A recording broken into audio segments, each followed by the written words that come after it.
Well, we are now just 2 weeks away from the thrill of something of the formal start to presidential campaign season, the first Republican primary debate in Milwaukee on the 23rd. And sure, without the frontrunners' participation, it may all just be for show. Maybe even kind of a boring show, since unless something changes significantly, all they're debating in practice is the order in which they'll concede. But a lot can happen in 6 months of politics before anybody votes, and there is at least one big point these candidates will bring up that's important for everyone to consider. Would anybody on that Republican stage get anything close to fair treatment if they actually did become the nominee? Almost certainly, these candidates will contrast themselves to Trump with some version of this argument. Trump just has too much baggage. And sure, a lot of that baggage has been unfairly attached to him by a corrupt system that hates him, but it is baggage nonetheless. So go with me because I can win, because I don't have that baggage. Fair enough, that's true today, but will it be true tomorrow? The key assumption in that argument is that anybody gets past this machine without the baggage nailed to them. This machine manufactures baggage. That's the point. So even if any of these unbaggaged candidates actually beat out Trump for the nomination, guess what? The baggage machine will start launching the suitcases at them. And as we've seen, it comes in many forms: investigations, prosecutions, changes in voting rules, and of course, the old timeless classic, wildly biased media coverage that just outright lies. Case in point, there was an egregious example this week when an NBC News reporter interviewed Ron DeSantis, and it's not as though she suddenly gave him a fair chance, because after all, he isn't Trump, and so now it's time for honesty and civility again. No, instead, it was the same dirty tactics: to interrupt him, to lie about the supposed facts at issue, and then to cut off his answer in response, leaving all of us to guess what he might have said to counter this nonsense. But I suppose it does make sense that this particular reporter would be aggressive, since she has a lot for which to atone to return to progressive favor after the supposed smear job she put on John Fetterman last fall, daring to momentarily question his obvious cognitive impairment. Because of his stroke, Fetterman's campaign required closed captioning technology for this interview to essentially read our questions as we asked them. And Lester, in small talk before the interview without captioning, it wasn't clear he was understanding our conversation. For that grave offense of stating the obvious, pressure was applied to this reporter to apologize, including from John Fetterman's wife. This is Dasha Burns of NBC News.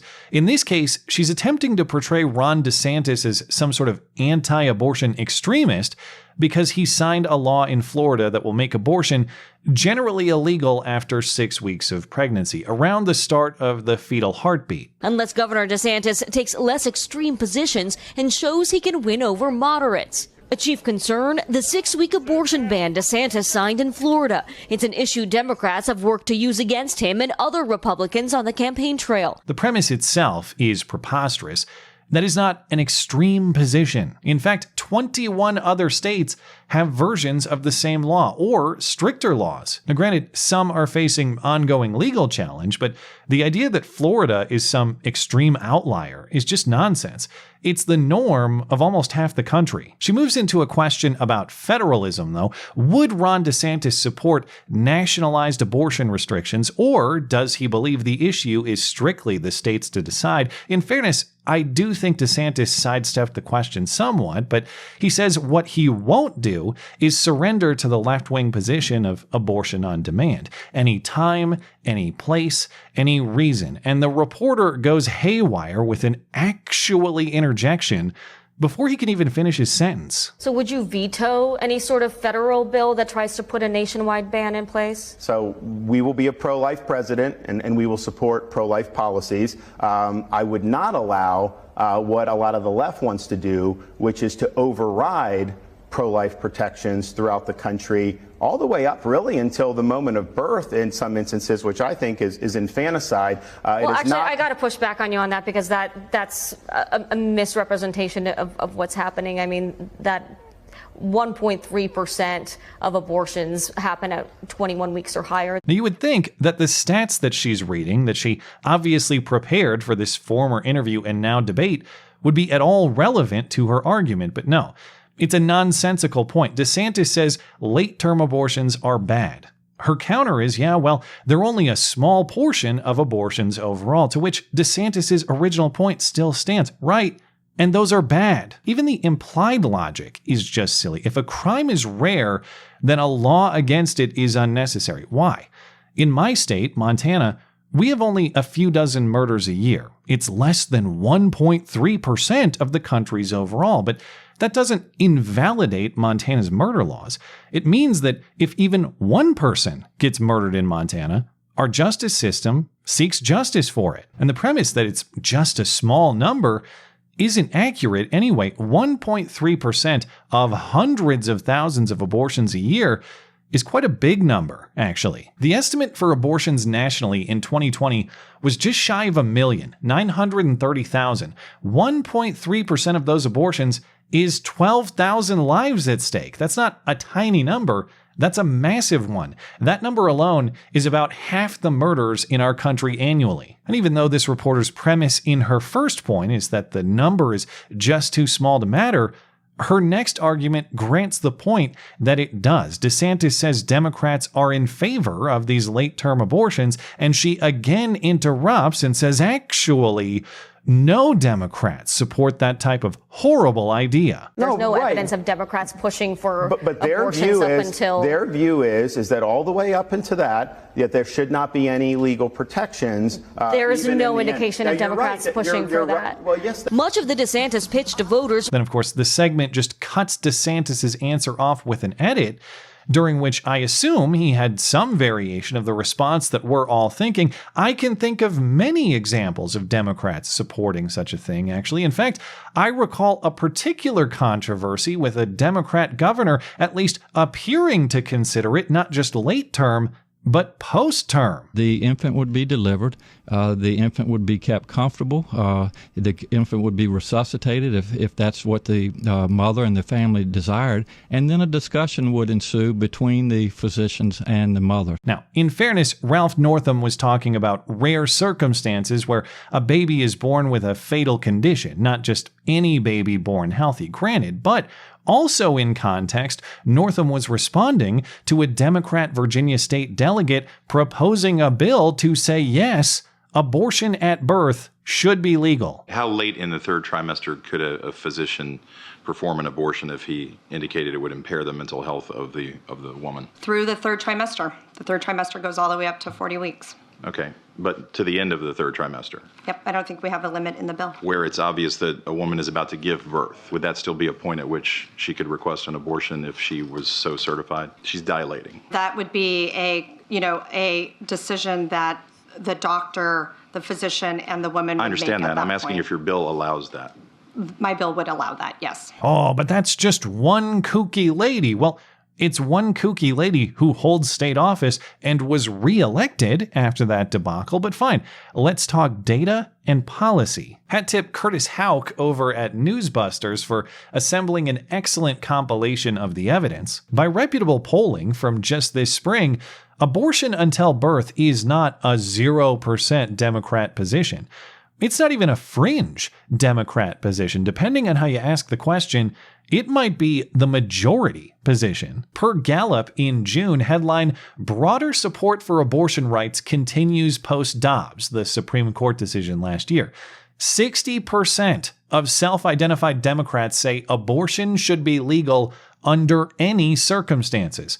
That number moderates slightly if you instead ask the question framed by trimester, in which case only 44% of Democrats say abortion should be completely legal in the last 3 months of pregnancy. But even if you split that difference, something in the neighborhood of a slim majority of Democrats take the abortion on demand, it's fine even if you're dilating position that this reporter says none of them do. Yeah, well, that's just like your opinion, man. No, it isn't. This position that nobody supposedly holds isn't just obvious in the polling. It's also readily apparent in the policy proposed and policy existing, and not just in California or New York or the most obvious left-wing enclaves, but national policy that almost came to be. Remember last year, in anticipation of the Supreme Court overruling Roe v. Wade, congressional Democrats tried to preempt the decision by codifying abortion protections into federal law. The bill was advertised as just preserving the Roe standard of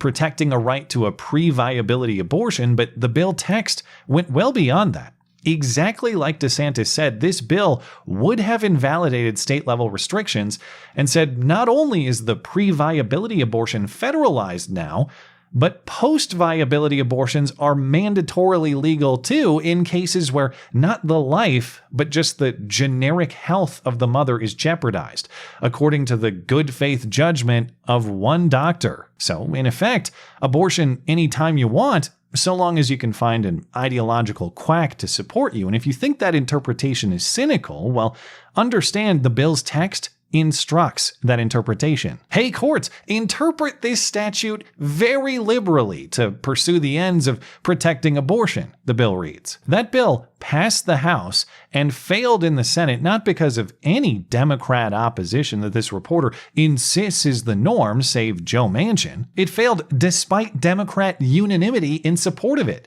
And Democrat leadership blamed Republicans for opposing the position that this reporter says no Democrats actually hold. And on the state level, this reporter is breaking news to several of them that the policy in their state doesn't actually exist. In fact, in 6 states and D.C., abortion is legal at any time for any reason, and it's an expanding club. Colorado joined last year, and not only codified a broad fundamental right to abortion without restriction, the law clarifies explicitly there is no consideration for the fetus, because fetuses aren't people, and they don't have rights that are recognized in the state of Colorado. And several other states are right on the cusp. New York, in 2019, passed a law to allow abortions at any time if the mother's health is at risk. Not life, but health. And health is not limited to physical. It could be mental, so long as one doctor says so. Same in Maine. Late-term abortions, so long as one doctor says it's cool, for any quote-unquote medical reason he likes. And so, this reporter's points are completely bunk individually. 1.3% of abortions is still a lot of abortions, over 10,000 of them a year. And the position that these 10,000 plus late-term abortions should be legally protected is, in fact, a common Democrat Party position, debatably the majority one. But in combination, even taken at their best, this reporter's points are actually self-defeating. By saying that only 1.3% of abortions are late-term, this reporter is implying that there's something bad or wrong with them. By saying that no Democrats support these late-term abortions, the reporter is further implying and solidifying the point that there's something bad or wrong with them. Because after all, if there was nothing bad or wrong with them, then who cares if there are few or if there are many? If there's nothing bad or wrong with them, then who cares if Democrats support or not? So why would these late-term abortions be bad or wrong? Well, at least implicitly, the reporter's case grants there is an interest at stake with the life in question, at least at some stage of the pregnancy. But if there is an interest at stake with that life, then why are Florida and DeSantis so wrong to protect it? Why are they extreme for operating on the same premise that the reporter is? And how is it extreme to say that, hey, where a human life exists, perhaps we ought not to murder it? Oh, but it's not a life. It's something else, actually. Okay, fine. Then why is it bad to abort whenever you want, for whatever reason you want? No life at stake. No problem. And the only argument out of that box is actually the extreme one. It is to say that life is only life when I say it's life. It's not a life at this stage, but it is a life at that stage for the mere reason that I declare it so. While we're so concerned with supposed extremism, I can't think of a position more extreme, actually, because it confers godlike authority upon yourself. If life is only life when you say it is, well, that is license to do whatever you want with the things that you declare aren't. Who cares? That's not a life anyway. You can't kill what isn't alive, or doesn't count as a life in the first place. To grant yourself full moral control over the natural world at your whim in this way, that is actually extreme. But in fairness, so too is the delusion that the opposition would ever get anything close to fair treatment from these people anyway. This reporter is not searching for moral clarity. She's not even searching for a good argument. She is manufacturing baggage. She exists to nail that baggage to whomever the machine deems necessary. If you oppose them, they will malign and they will lie. And then they'll say that they're not doing any of that at all, but also it's very good that they are. And that treatment will come for whomever it has to, whether that's Trump, DeSantis, or even you or me. These people certainly are not above targeting the ordinary citizen when it's useful. They've done it before and they will do it again. But I guess we should be thankful that we aren't in utero to face their full wrath. At least we still count as lives.